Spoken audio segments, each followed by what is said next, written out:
우리가 다니엘이 자신의 몸을 향해 정해진 시간에 하나님께 예배함을 우리가 함께 배워서 그렇게 감사할 수 있다라는 사실을 우리가 함께 나눈 적이 있었습니다. 오늘 우리는 다니엘서 3장 말씀을 통해서 이번에는 다니엘이 아닌 사드락과 메삭과 아벳느고의 신앙을 통해서 그리 아니하실지라도의 신앙이 무엇인지를 함께 나누고 함께 말씀을 듣는 시간 갖도록 하겠습니다. 다니엘서는 주전 606년의 배경을 가지고 있습니다. 바벨론 포로기의 시기의 이야기입니다. 사실 이 다니엘서가 언제 쓰였느냐는 많은 논란이 있지만 일단 배경은 주전 606년쯤의 시기의 배경을 가지고 있습니다. 그러나 우리가 중요하게 여길 것은 이 다니엘서의 배경보다 더 중요한 것은 주전 606년에 쓰였는지보다 이 책을 첫 번째 읽었던 독자들에게 어떤 의미가 있었는가를 우리가 파악해 보는 것도 좋을 것 같습니다. 아마도 이 책을 읽었던 사람들은 다니엘과 세 친구가 겪었던 그 포로기의 시기가 아니라 포로에서 돌아와서 이 책을 읽지 않았을까 생각해 봅니다. 이 책을 생중계하듯이 읽지는 않았겠죠. 아마도 시간이 꽤 흐른 후에 300년이나 400년 뒤에나 이 책을 책으로 읽을 수 있었을 것입니다. 그렇기 때문에 우리는 이 다니엘서를 읽으면서 이 책을 읽었던 사람들에게 이 말씀이 어떤 의미였는가를 먼저 생각해 보고, 그리고 이제 이 시대에 읽는 우리에게는 어떤 의미인지를 생각해 보는 것이 매우 중요합니다. 우리가 그 의미를 파악하기에 앞서서 3장, 오늘 읽었던 3장 1절부터 30절의 말씀을 함께 요약해 보도록 하겠습니다.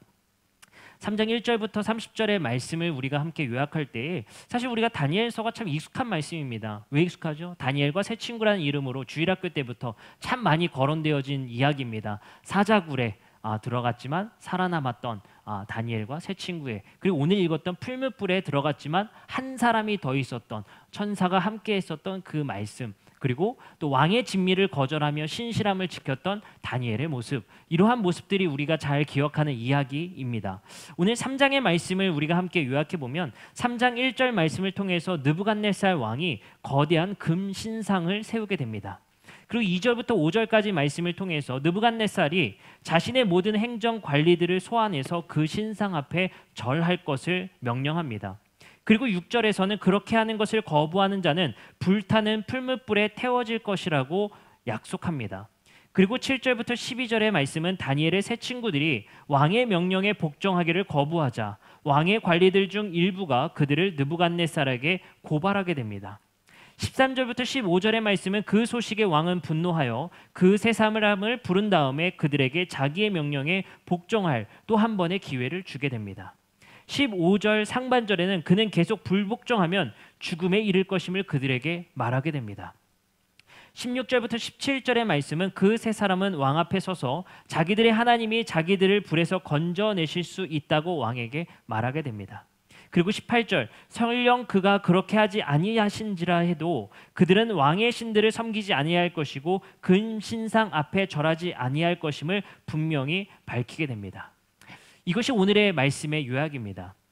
금신상에 절할 것을 거부한 사드락과 메삭과 아벳느고, 그리고 풀무불에 던져졌지만 그곳에서 살아남았던 사드락과 메삭과 아벳느고의 이야기입니다. 그 안에서 발견되는 깨달음을 우리가 함께 살펴보려 합니다.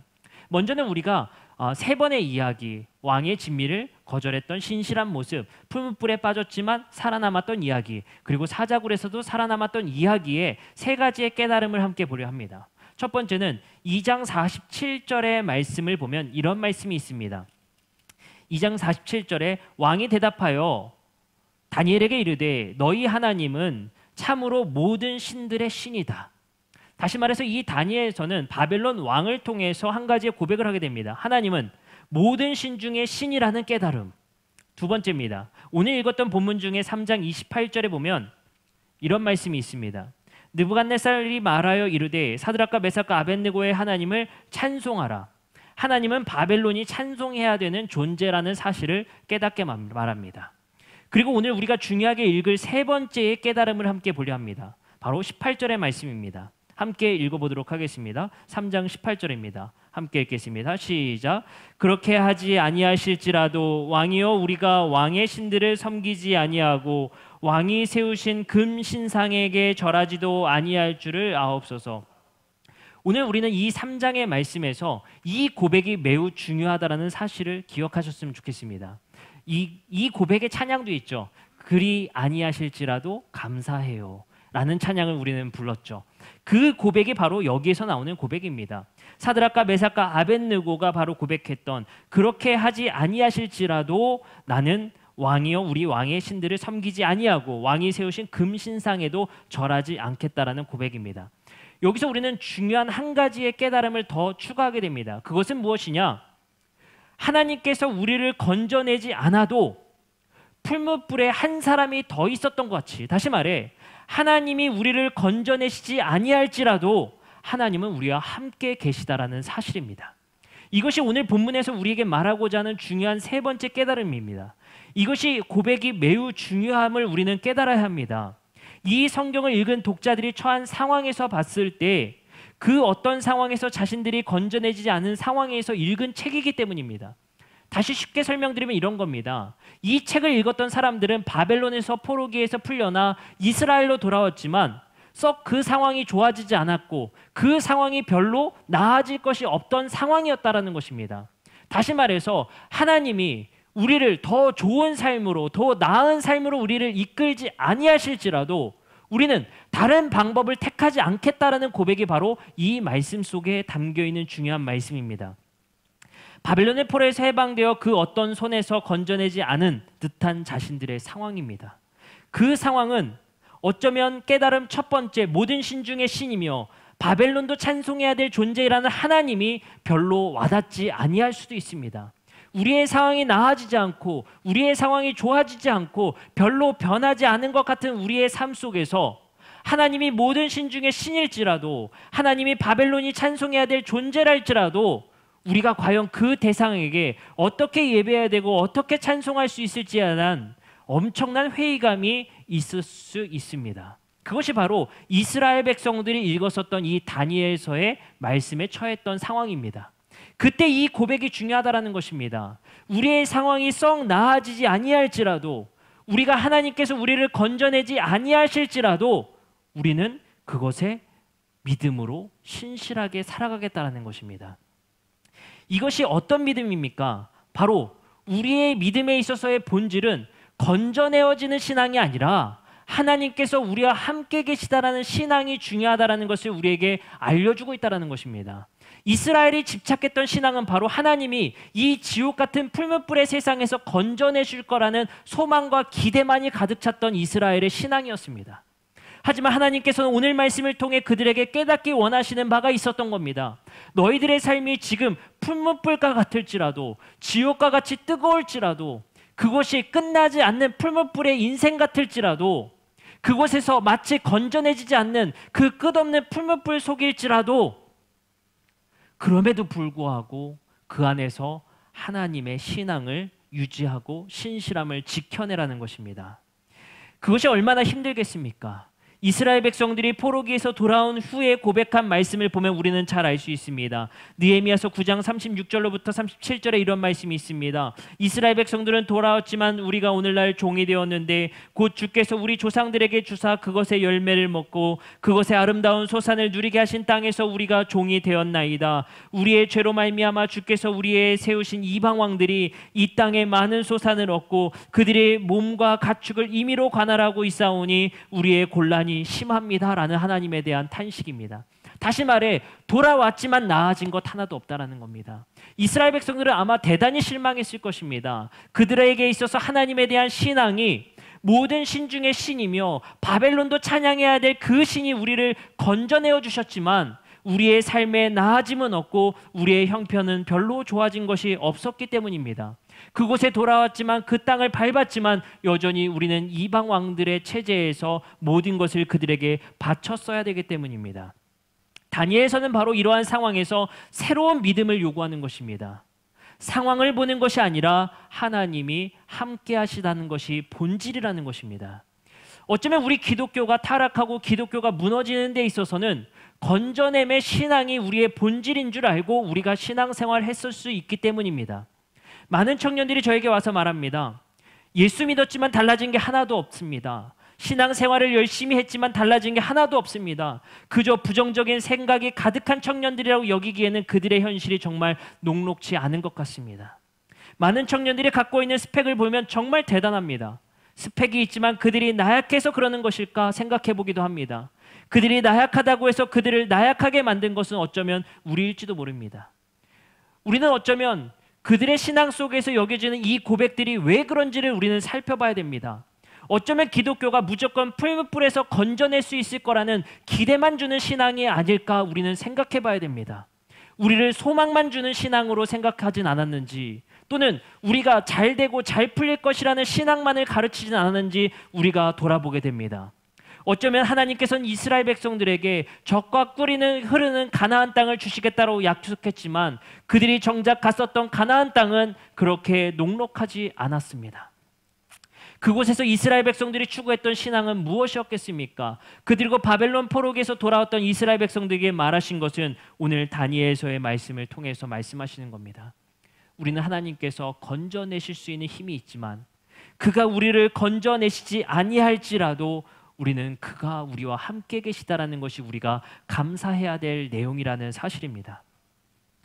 우리는 다시 한번 생각해 보게 됩니다. 기독교는 건져냄의 종교가 아니라 함께 하심의 종교입니다. 우리는 그가 함께 하심에 만족해야 되며 그것이 최우선시 되어야 됩니다. 그리고 그가 함께 하심으로 뒤따르는 복은 둘째의 사항입니다. 첫째는 그가 누가 함께 하시는지, 이것이 우리가 추구해야 될 본질이며 첫 번째가 되어야 할 것입니다.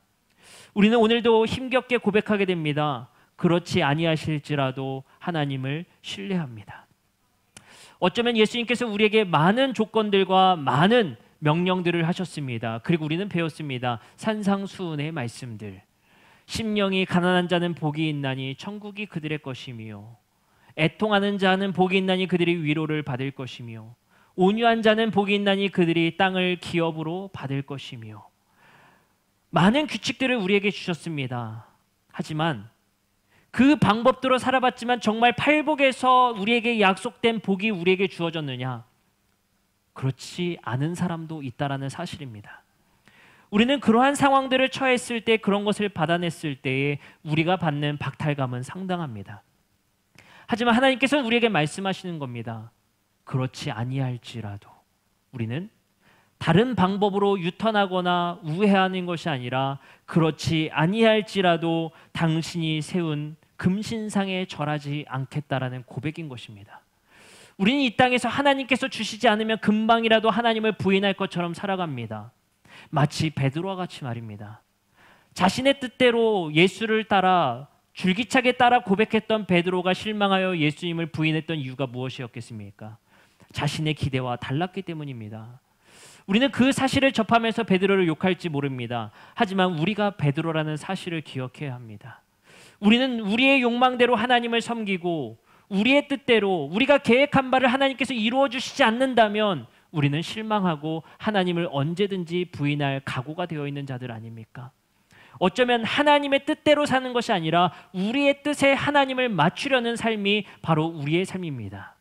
그리고 우리의 뜻과 우리의 소망이 하나님께서 이루어 주시지 않는다면 언제든지 금신상에 절하려고 마음먹은 자들이 바로 베드로와 같은 자들이고 우리와 같은 자들입니다. 그러한 가운데 우리는 다니엘서의 말씀을 통해서 우리에게 하시는 말씀을 중요하게 여겨야 합니다. 하나님께서는 우리에게 그렇게 하시지 아니할지라도 우리는 다른 방법을 택하여 우회하는 것이 아니라 그곳에서 신실하게 하나님의 신앙을 지키겠다라는 고백입니다. 우리는 무엇을 받으려는 신앙이 아니라, 복만을 추구하려는 신앙이 아니라, 그것이 주어지지 아니할지라도 하나님에 대한 신앙을 지킬 수 있는 신앙이 우리에게 있어야 할 줄 믿습니다. 어쩌면 우리는 무언가를 받지 않으면 잘못된 신앙이라고 생각했을지도 모르겠습니다. 하지만 하박국 선지자의 고백을 따르면 무화과 나무 잎이 마르고 외양간에 송아지가 없고 열매가 없고 소출이 없어도 난 여호와로 기뻐하고 즐거워할 수 있는 신앙이 우리에게도 있는지 돌아봐야 할 겁니다. 하나님은 아브라함에게 이삭을 바치라고 말씀하셨습니다. 그 이유가 무엇이겠습니까?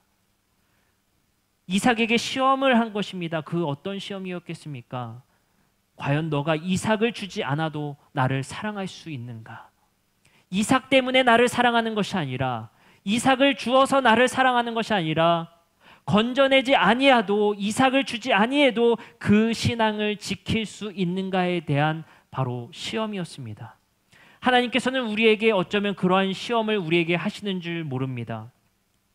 쇠의 풀무불과 같은 그곳에서 우리는 살아가고 있습니다. 여전히 뜨겁습니다. 여전히 소망이 없어 보이고 이것을 건져내짐을 과연 받을 수 있을 것인가라는 회의감이 있는 많은 사람들이 있습니다. 그 가운데 우리는 고백할 수 있어야 됩니다. 그럼에도 불구하고 그 신앙을 지키겠습니다. 다른 신앙을 택하여 그 신앙을 우회하며 살아가는 것이 아니라 다른 금신상이라는 다른 방법을 채택해서 이 쇠 풀무불에서 빠져나가려고 아둥바둥 사는 것이 아니라 이곳에서 하나님이 함께 계심으로 견뎌보겠다라는 신앙이 우리에게 필요한 신앙입니다. 쇠 풀무불 같은 곳에서 건져냄을 받지 못해도 기독교의 본질은 그럼에도 하나님께서 함께 하신다는 것입니다. 우리에게 본질은 건져냄이 아니라 하나님께서 함께 하시는 것이라는 것을 우리가 기억하셨으면 좋겠습니다. 제가 과거에 신앙의 생활을 하면서 여러 신앙의 체험을 하면서 한 예배 시간에 들은 이야기들이 있습니다. 과거에 많은 부흥 강사님들이 교회에 와서 많은 설교들을 했었습니다. 제가 근데 참 제가 들으면서도 참 아이러니했었던 적이 있습니다. 그것이 어떤 것이었냐? 물론 많은 부분들을 존중하고 많은 것들에 참 은혜를 많이 받았지만 참 아쉬울 때도 참 많이 있습니다. 어떤 부흥 강사님이 그러는 겁니다. 내가 목사님 집에 갔더니 소파가 형편없더라. 어떻게 담임 목사를 섬기고 있는 거냐? 라는 말을 하더라는 겁니다. 제가 그 이야기를 들으면서 참 그렇구나 라는 생각을 했었습니다. 그리고 며칠이 지나서 담임 목사님의 가정에 소파가 바뀌는 장면을 보면서 야, 이 소파를 바꿔줌을 통해서 무엇을 기대했을까라는 생각도 해보게 됩니다. 분명히 부흥 강사님은 그러셨습니다. 그것 먼저 바꿔주는 사람에게 복이 있을 것이다. 근데 우리는 한번 생각해 봐야 합니다. 그것이 정말 기독교입니까? 그 목적성을 추구하는 것이 정말 하나님이 말씀하신 하나님을 믿는 신앙입니까?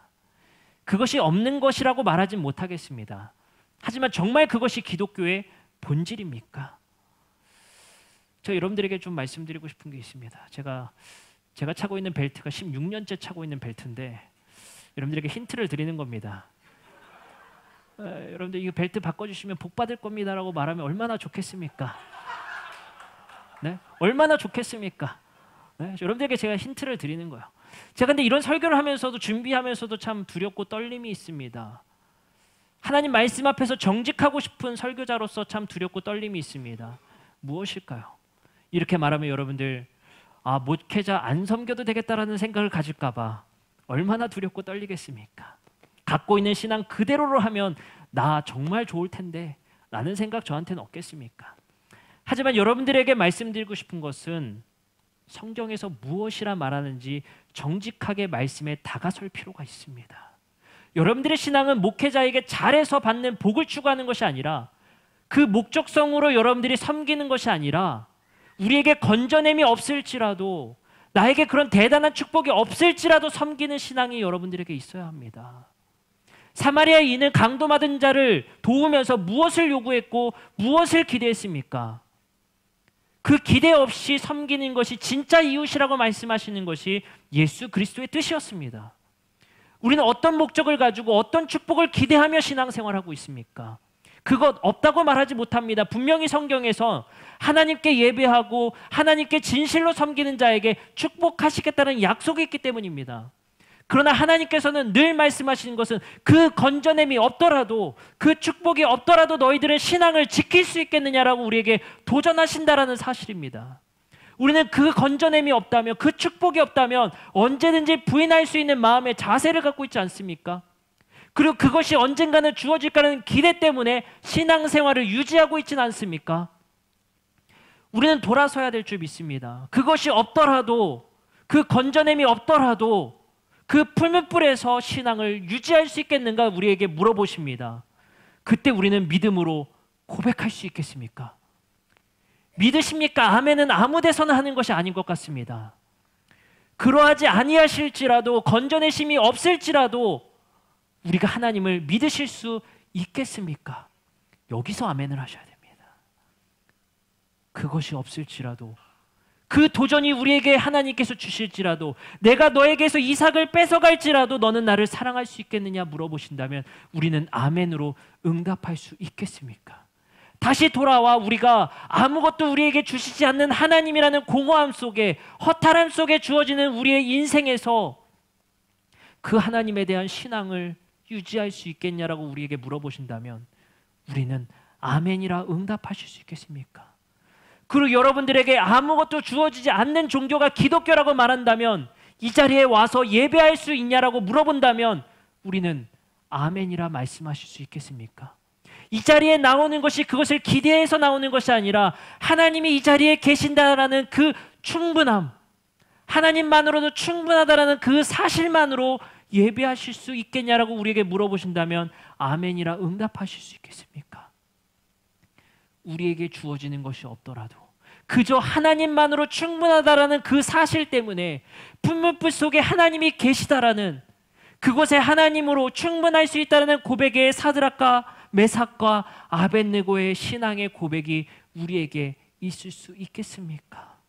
어쩌면 우리가 돌아와서 다시 한번 생각해 본다면 우리는 하나님 믿으면 무언가 줄 거라는 기대만에, 큰 기대만에 부풀어 신앙을 전하진 않았습니까? 우리는 다시 어쩌면 그 신앙에서 넘어서서 하나님이 우리와 함께 하심으로 충분하다라는 사실의 신앙으로 우리가 신앙이 더 성장했으면 좋겠습니다.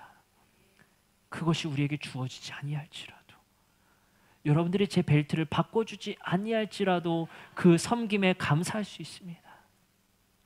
목적성의 섬김이 아니라, 내가 이거 섬겨서 복받겠다라는 목적성의 섬김이 아니라, 내가 이것 하나님께 드려서 복받겠다라는 목적성의 예물이 아니라, 내가 하나님께 충실하게 신실하게 봉사해서 복받겠다는 그 복의 신앙이 아니라, 그러하지 아니할지라도, 그 건져내심이 없을지라도 봉사하실 수 있겠냐라고 여러분들에게 물어보신다면, 그것이 없을지라도 여러분들에게 헌신할 수 있겠냐고 물어보신다면 우리는 하나님 앞에 신실한 대답을 하실 수 있겠습니까?